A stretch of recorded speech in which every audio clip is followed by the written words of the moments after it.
আসসালামু আলাইকুম। আজকে আমি আপনাদের জন্য খুবই মজার, ইউনিক ও লোভনীয় একটি ডেজার্ট আইটেম নিয়ে এসেছি। আজকের রেসিপি হলো দুধ পুডিং। পুডিং তো অনেকেই খেয়েছেন, কিন্তু এই পুডিংটি খেতে যেমন মজার, দেখতে তার থেকেও লোভনীয়। এই ডেজার্টটি যে কোনো আয়োজন বা অনুষ্ঠানে বানিয়ে পরিবেশন করে দেখবেন। দেখবেন যে প্রত্যেকের নজর এটার উপরেই থাকবে। এই ডেজার্টটি বানানো কতটা যে সহজ সেটা একবার দেখলেই বুঝতে পারবেন। আর ভিডিওটি ভালো লাগলে লাইক, শেয়ার দিয়ে পাশে থাকবেন। তো প্রথমে একটি পাত্রে 2 কাপ জাল করে রাখা লিকুইড দুধ দিয়ে নিলাম। আপনারা এখানে চাইলে পাউডার দুধ ইউজ করতে পারেন, কিন্তু ফুল ক্রিমযুক্ত দুধটা দেওয়ার চেষ্টা করবেন, তাহলে টেস্ট খুবই ভালো আসবে। এরপর দিয়ে দিব হাফ কাপ পরিমাণ চিনি। চিনি পরিমাণটা আপনারা আপনাদের টেস্ট অনুসারে কম বেশি করে নেবেন। তারপর এতে দিয়ে দিব 1 চামচ পরিমাণ আগার আগার পাউডার। এই পাউডারটি যে কোনো সুপার শপ বা বড় বড় মুদি দোকানগুলোতে পেয়ে যাবেন। তো এই পর্যায়ে প্রত্যেকটা উপকরণ খুব ভালো করে নেড়ে চেড়ে মিক্স করে নিতে হবে।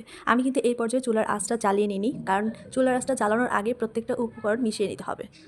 তো ভালো করে মিক্স করা হয়ে গেলে আমি চুলার আঁচটা জ্বালিয়ে দেবো। আর জ্বালানোর পরে অনবরত নেড়ে চেড়ে দুধগুলোর বলক তুলে নেব।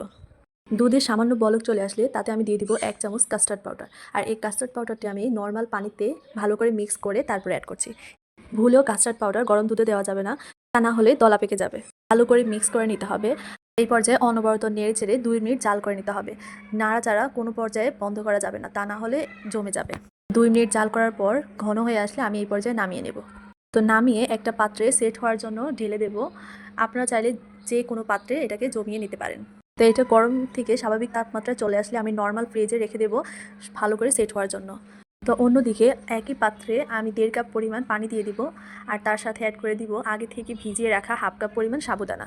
আপনারা চাইলে সাবুদানাটি স্কিপও করতে পারেন, তাতে কোনো সমস্যা নেই। এরপর আরও অ্যাড করে দিব হাফ কাপ পরিমাণ চিনি। চিনিটা আপনারা টেস্ট অনুসারে কম বেশি করে নেবেন। প্রত্যেকটা উপকরণ খুব ভালো করে মিক্স করে অনবরত নেড়ে চেড়ে 2 মিনিট রান্না করে নেব। যখন সাবুদানাটা ফুটে আসবে তখন সেই পর্যায়ে আমি আগার আগার পাউডারটা দিয়ে দিব। আর অবশ্যই আগার আগার পাউডার পানিতে মিশিয়ে গুলিয়ে তারপর দিয়ে নিতে হবে, তা না হলে দলা পেকে যাবে। নেড়ে চেড়ে মিক্স করে এবার দিয়ে দিব হাফ চামচ অরেঞ্জ ফুড কালার। আপনারা আপনাদের পছন্দ মতো কালার দিতে পারেন এখানে। তো আমি অরেঞ্জ ফুড কালারটা দিয়ে ভালো করে মিশিয়ে অনবরত নেড়ে চেড়ে 2 থেকে 2.5 মিনিট ভালো করে রান্না করে নিব। যখন সাবুদানার মিশ্রণটি প্রায় ঘন হয়ে আসবে, তো সেই পর্যায়ে আমি চুলা থেকে নামিয়ে নেব। তো অন্যদিকে নর্মাল ফ্রিজে রাখা সেই পুডিংয়ের বাটিটি নিয়ে নেব। এবার এর উপরে ঢেলে দেব আগে থেকে তৈরি করে রাখা সাবুদানার ওই মিশ্রণটি। তো আমি এখানে দেখতে সুন্দর লাগবে তাই আরেকটি লেয়ার দিয়েছি। আর আপনারা যদি চান যে 1 লেয়ার করেই তৈরি করতে, তাহলে দুধের লেয়ারটি তৈরি করেই খেতে পারেন। তো আমার পুডিংয়ের মিশ্রণটি ঢালা হয়ে গেছে। এটি এখন গরম আছে। যখন এটি ঠান্ডা হয়ে স্বাভাবিক তাপমাত্রায় চলে আসবে, তো সেই পর্যায়ে আমি এটাকে আবারও নর্মাল ফ্রিজে প্রায় 2 ঘন্টার মতো রেখে দেবো। তো 2 ঘন্টা পর ফ্রিজ থেকে বের করে এটাকে ডিমোল্ড করে নেব। তার জন্য আমি ছুরি দিয়ে 4-5টা একটু আগলা করে নিচ্ছি, যাতে ডিমোল্ড করতে সহজ হয়। আমি একটি প্লেটে পরিবেশন করে নিচ্ছি আজকের স্পেশাল দুধ পুডিং রেসিপিটি। পরে আমি সামান্য গরুর দুধ দিয়ে ডেকোরেশন করে নিয়েছি। এটা একদমই অপশনাল। আশা করি দেখেই বুঝে গেছেন কতটাই সহজ এই মজার পুডিং রেসিপিটি তৈরি করা। হলেও রেসিপিটি ট্রাই করবেন। আর রেসিপিটি ভালো লাগলে লাইক, ফলো, শেয়ার দিয়ে পাশে থাকবেন। আর ইউটিউব চ্যানেল থেকে দেখলে সাবস্ক্রাইব করে বাটনটি অন করে দেবেন পরবর্তী নোটিফিকেশনের জন্য। ভালো থাকবেন সবাই। আল্লাহ হাফেজ।